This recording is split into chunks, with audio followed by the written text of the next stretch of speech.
একদম বাউন্ডারির বাইরে পাঠিয়ে দিতে হবে। হ্যাঁ, তাহলে আপনি এই 7 দিনের ইমেলে পাঠাকৃষ্ণের মতো 5 বৎসরের ভিতরে আপনি রূপান্তরিত হয়ে যাবেন যে ইমেলে পাঠাকৃষ্ণ।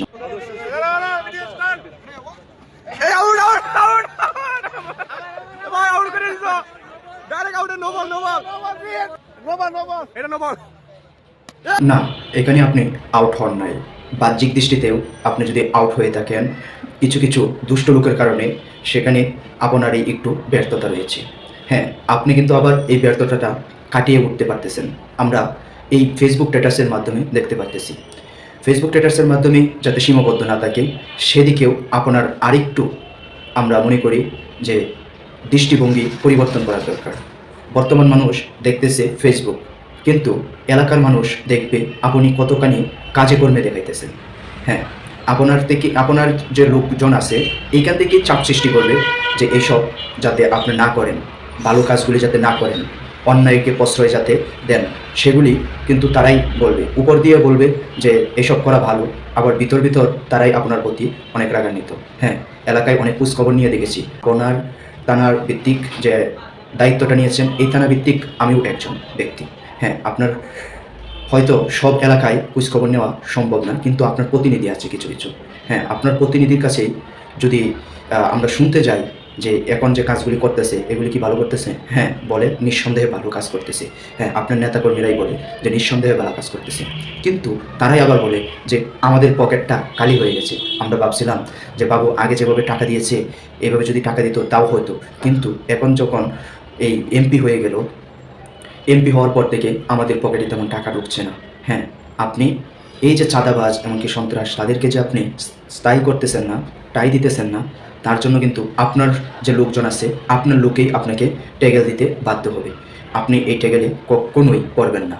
আপনার যদি নেতাকর্মী থাকে 1000, হ্যাঁ আমরা আছি আপনার সাথে আরও 3 লক্ষ, অর্থাৎ আমরা 4 লক্ষ লোক রয়েছি। সুতরাং আপনি এখান থেকে পিছপা হবেন না। আর যদি আপনি পিছপা হয়ে যান তাহলে আপনি পিছন থেকে 3,90,000 মানুষ পিছিয়ে যাবে। অর্থাৎ আপনার কাছে আমানত হিসাবে আমরা 5 বছর রেখেছি। হ্যাঁ, আমরা আমানত হিসাবে এখানে 5 বছর রেখে এটাতেই আমরা চুপ হয়ে যাব না। আমরা কিন্তু এটাও লক্ষ্য রাখবো যে আপনি কোথায় দিয়ে কি করতেছেন। হ্যাঁ, আজকে আপনি পাটাকৃষ্ণের রূপে রূপান্তরিত হয়েছেন। আমরা দেখতেছি পাটাকৃষ্ণর যে আমরা যে একটা চরিত্র আছে মিঠুনের, এই চরিত্রটা যদি আমরা দেখি, প্রায় মানুষই দেখেছি যে 7 দিনের এমএলএ পাটাকৃষ্ণ রূপান্তরিত হয়। এই এমএলএ পাটাকৃষ্ণর মতো আপনি সময় দেওয়া হয়েছে 5 বছর। হ্যাঁ, আপনি যদি এই এমএলএ পাটাকৃষ্ণের মতো যদি এটা তো সিনেমাটিক, এটা হচ্ছে আপনার বাস্তবে, আপনাকে বাস্তবে 5 বছরের ভিতরে যদি আপনি পরিবর্তন কিছুটা আনতে পারেন, তাহলে হ্যাঁ আমরা আবারও ক্ষমতার মস্তকে বসানোর জন্য চেষ্টা করব। হ্যাঁ, আপনি এখান থেকে পিছপা হবেন না, আপনার সততায় আপনি অটল থাকেন। আমরাও চাই আপনার মতো একজন সৎ দক্ষ এমপি। হ্যাঁ, ভবিষ্যতে আমরা এখানে মন্ত্রিত্ব হয়তো পেতে পারি। আমরা 40 বছর ধরে আমাদের ঈশ্বরগঞ্জে কোনো মন্ত্রিত্ব পাইনি।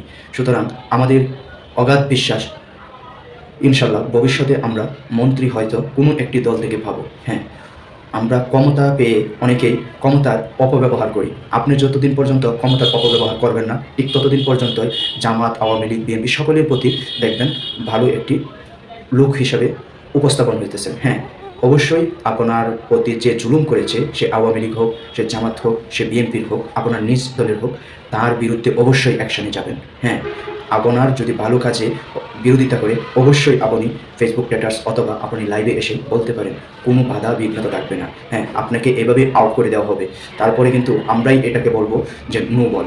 আর সেই নো বলটাকে অবশ্যই দূরে ছুড়ে দিতে হবে, সেই আগে যেভাবে দূরে সরে দিয়েছেন এভাবে, এই যে নো বলটাকে যেমনভাবে দূরে সরিয়ে দিয়েছেন, ঠিক এভাবে আপনাকে যে বাধা সৃষ্টি করবে আমরাই বলে দিব নো বল, আপনি আবার ওকে একদম বাউন্ডারির বাইরে পাঠিয়ে দিতে হবে। হ্যাঁ, তাহলে আপনি এই 7 দিনের ইমেলে পাটাকৃষ্ণের মতো 5 বছরের ভিতরে আপনি রূপান্তরিত হয়ে যাবেন যে ইমেলে পাটাকৃষ্ণ, আমাদের ঈশ্বরগঞ্জের গৌরব।